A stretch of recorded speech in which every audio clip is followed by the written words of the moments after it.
This is Democracy Now!, democracynow.org, The War and Peace Report. I'm Amy Goodman with Nermeen Sheikh. Hi, Nermeen. Hi, Amy, and welcome to our listeners and viewers across the country and around the world. We begin today's show in Iran, where anti-government protests are in their fourth week, sparked last month by the death of 22-year-old Mahsa Amini while in custody of Iran's so-called morality police. On Monday, oil workers went on strike in support of the protests. Meanwhile, the death of 16-year-old Nika Shakarami has ignited more public rage. The girl's family says she disappeared after being chased by security forces for burning her headscarf during a protest and was found 10 days later in a morgue.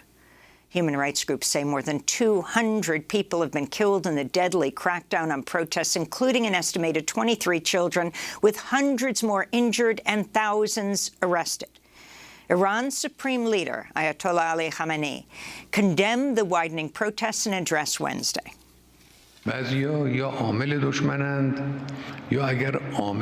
Some are either agents of the enemy, or if they aren't agents of the enemy, then they are aligned with the enemy. With the same goals, they take to the streets. Others are just excited. The second group can be fixed with cultural works. The first group must be dealt with by judicial and national security officials. Some say the atmosphere should not become one of national security, and we agree, to where it's possible. The atmosphere in the country should not become one of national security, but the cultural programs should be differentiated from the judicial and security matters. This comes as the chief of Iran's judiciary has now ordered judges to issue harsh sentences for what he called the, quote, main elements of riots.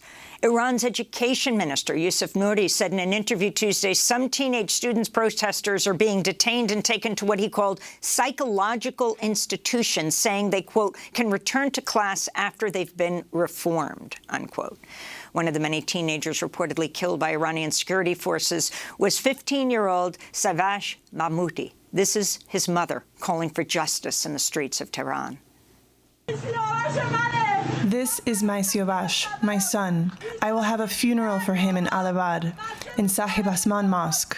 Siavash was a boy from Sharak Beheshti neighborhood. We have lived here for several years. I was a single mom and raised this kid alone. They have killed my son so unfairly and cowardly at the end of this street. They shot him in the head. This is Iran's Siavash. This is Iran's Siavash. For more, we're joined by two guests. Joining us in London is Raha, Bahreini, a human rights lawyer who is Amnesty International's Iran researcher. And in Washington, D.C., Reza Aslan is with us, scholar, producer, author. His recent piece for Time is headlined The Iranian People's 100-Year Struggle for Freedom. His new book is titled An American Martyr in Persia, The Epic Life and Tragic Death of Howard Baskerville. We welcome you both to Democracy Now! Raha, Bahreini, let's begin with you. Can you talk about the broadening scope of the protests and the Iran government's crackdown on them? What have you documented at Amnesty International? Hello, Amy. Thank you for having me. The Iranian authorities have shown a deadly resolve to crush the spirit of resistance among Iran's youthful population and to retain their iron grip on power. Amnesty International has documented widespread unwarranted use of firearms and lethal force by Iran's security forces. The Iranian security forces have been firing live ammunition simply to disperse crowds and to crush the protests. The deadly crackdown has so far left over 144 victims that we have identified by name. Among them are at least 24 children. Their names and details of their deaths have been documented by Amnesty International in a report that we are issuing today. Among the children are 3 girls who were beaten to death. In addition, the vast majority of the boys were shot by live ammunition in their head, chest, or upper body. The vast majority of those killed have been killed due to security forces firing live ammunition at their head or chest, which shows the intention of the security forces to kill protesters or their knowledge that their firing of live ammunition would result in death, and they nevertheless proceeded with these deadly activities in order to crush the protests. We have also documented widespread patterns of torture and other ill treatment, including severe beatings of protesters and bystanders in the streets at the hands of security forces. Amnesty International obtained some leaked documents from the national headquarters of armed forces, which is the highest military body in Iran. And on the 21st of September, they ordered armed commanders in all provinces across Iran to crush the protesters severely and mercilessly. And since then, we documented an escalated use of lethal force, an escalation in the use of lethal force by the Iranian security forces. And just on the 9th of 21st of September alone, dozens of men, women, and children were killed. The next deadliest day was the 30th of September in Zahedan, Sistan, Baluchistan province, which is populated by Iran's oppressed Baluchi minority. The security forces opened fire on protesters and bystanders, and in the course of several hours, they killed over 85 men, women, and children. Reza Aslan, if you could respond to the scale of these protests and the protests continuing despite the Iranian regime's increasingly brutal crackdown on the protesters, and the fact we just heard in our introduction that Ayatollah Ali Khamenei has dismissed many of the protesters as, quote, agents of the enemy. De rigueur. Anytime there's any kind of instability in the country or protests against his regime, he's always going to lash out at the United States and Israel and place blame on outsiders for what is, in effect, the failures of his own leadership and the regime itself. But I think what's important to understand is that the scale of this backlash from the government, the horrific violence that we just heard, is indicative of just what a threat the regime believes these protests are, because as you rightly note, they are not diminishing. In fact, they are expanding. And they're not just expanding in scope and scale and size. Much more importantly, they're expanding in terms of a broader coalition. You mentioned that now business interests, merchants, unions are going on strike. We have ethnic minorities, not just in Baluchistan, but also the Kurdish areas of Iran that are clamoring for independence.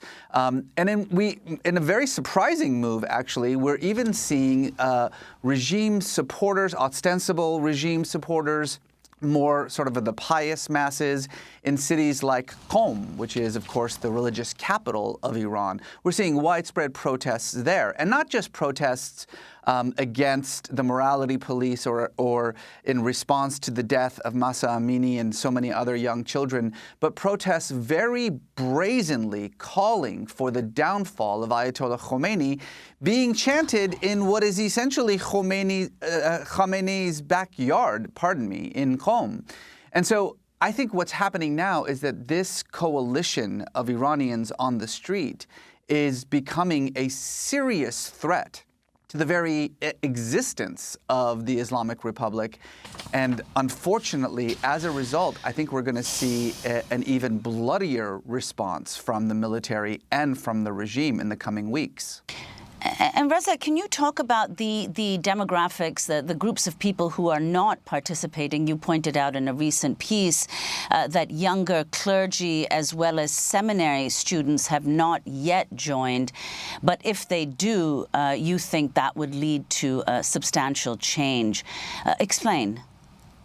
Well, I think most outsiders don't understand how unpopular the Islamic Republic, the theological underpinning of clerical rule in Iran, is amongst the sort of rank-and-file Shia clergy.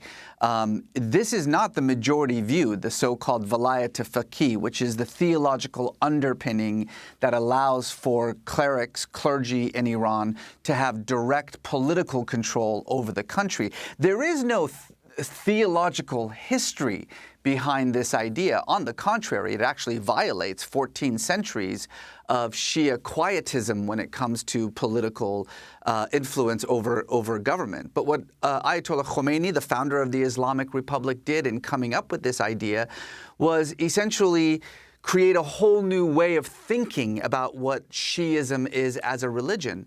And while it is true that amongst the upper echelon of the clergy, the Ayatollahs, certainly those in government positions, this theory has become entrenched.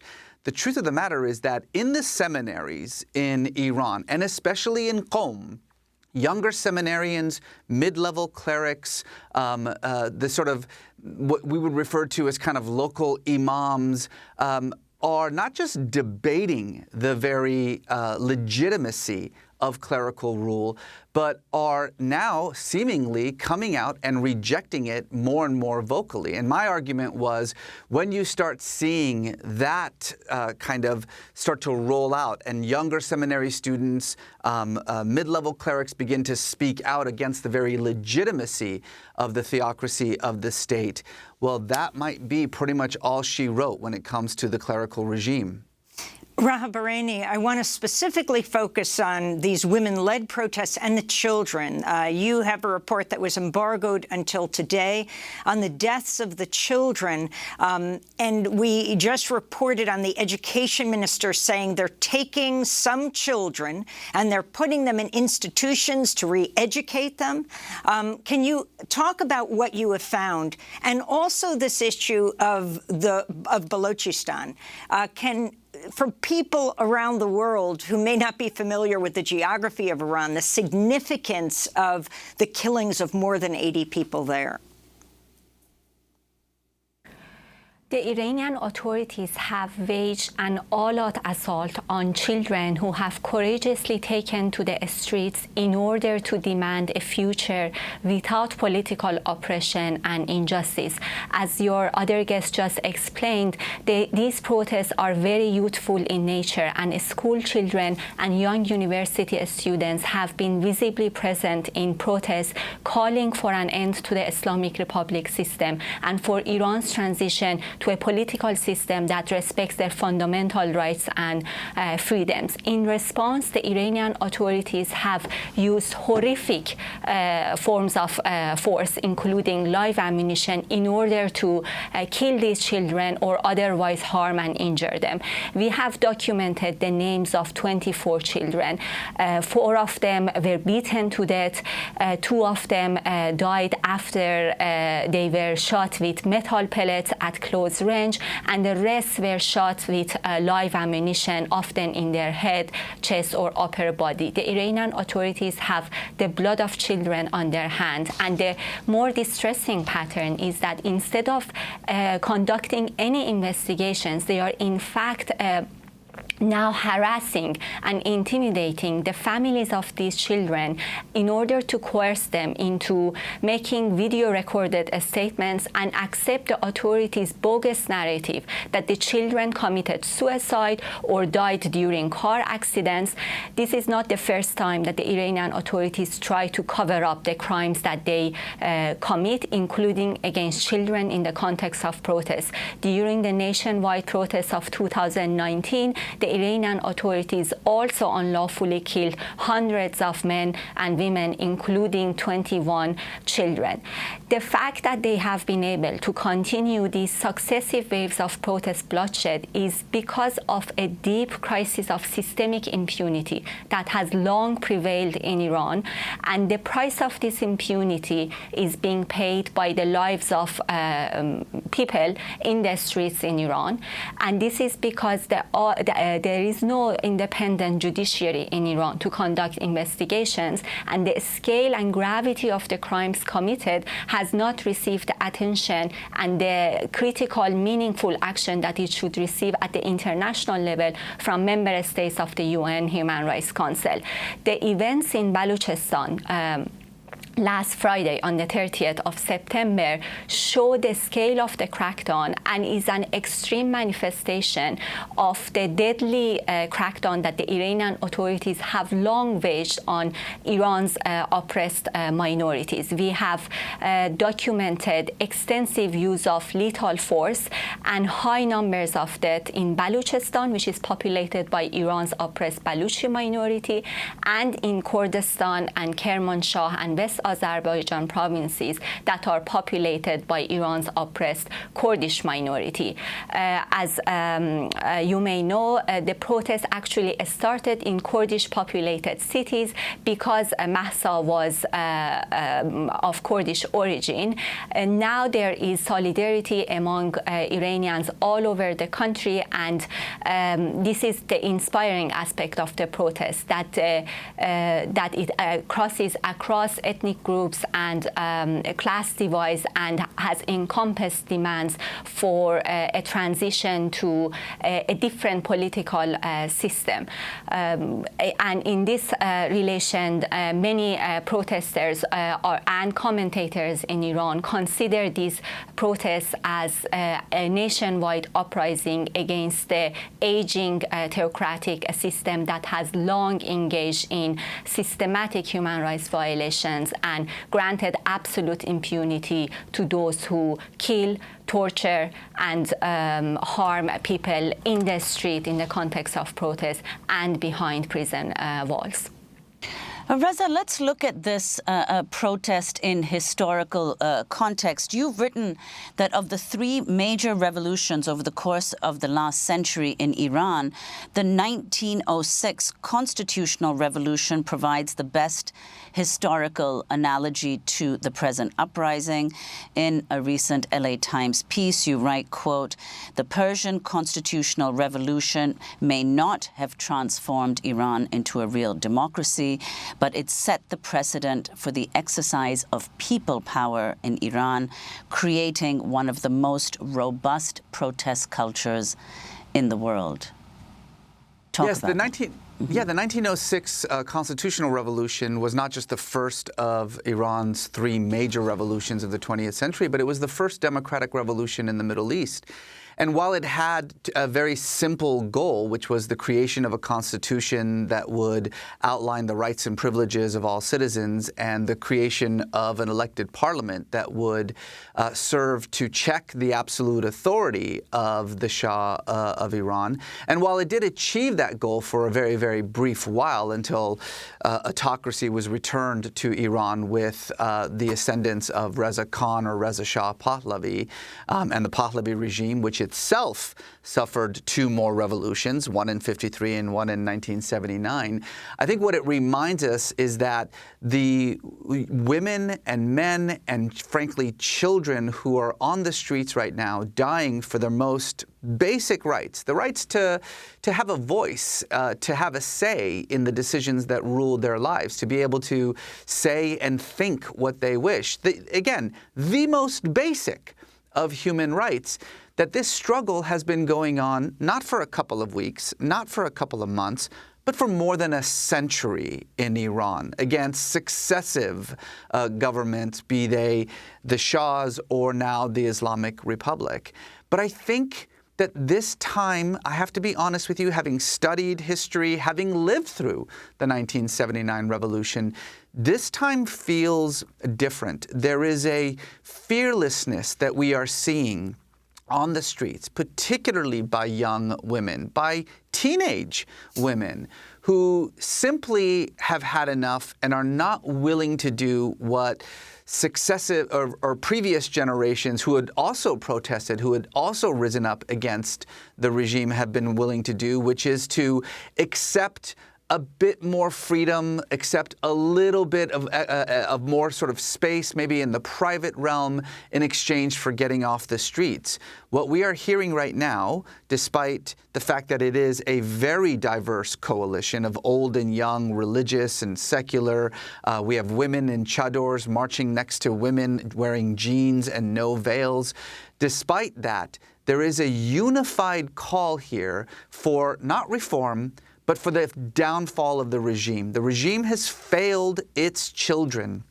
And that, not just in a human way, but deeply in a Persian cultural way, is about the most shameful act that you can possibly imagine, which is why this message is working. The message of shame, shame, shame is working.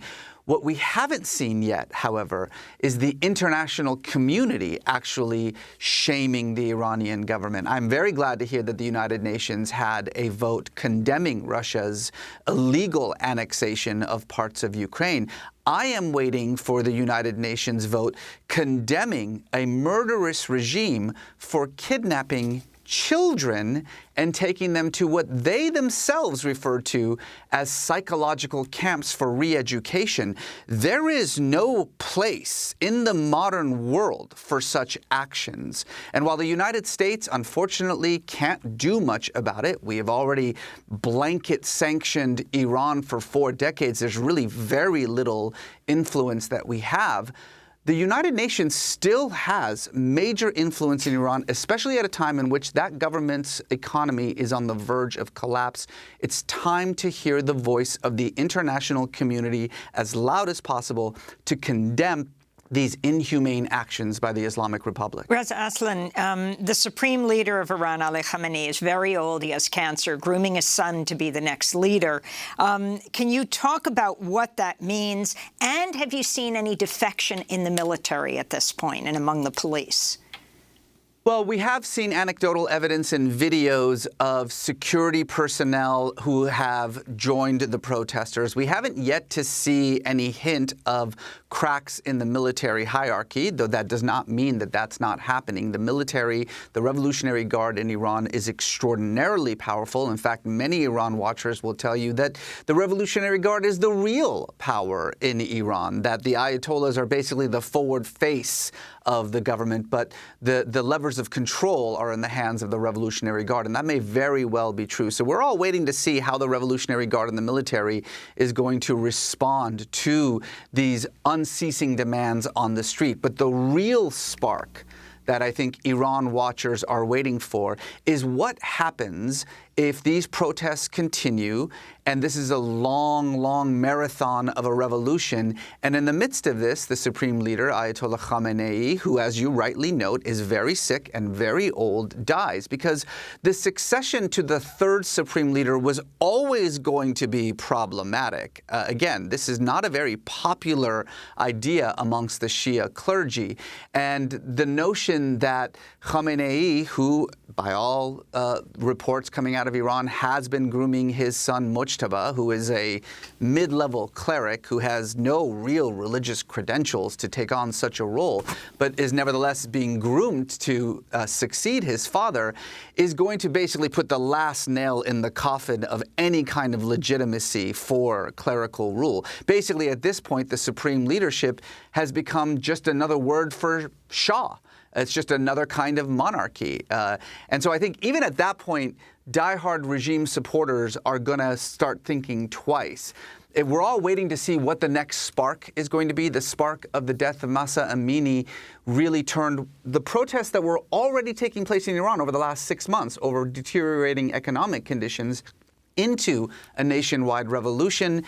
If Khamenei were to die, if there were to be some conversation about succession, that, I think, might really create a whole new level of revolution here. Already on the streets, by the way, I should mention, amongst the many, many chants that we are hearing these protesters chant on the streets of Iran, a common chant is, Mujtaba, Mujtaba, we will die before we see you as the leader. Reza Aslan, we want to thank you for being with us, author of the new book, An American Martyr in Persia, The Epic Life and Tragic Death of Howard Baskerville. We'll link to your article in Time, The Iranian People's 100-Year Struggle for Freedom. And Raha Bahreini, Amnesty International's Iran researcher, human rights lawyer, speaking to us from London.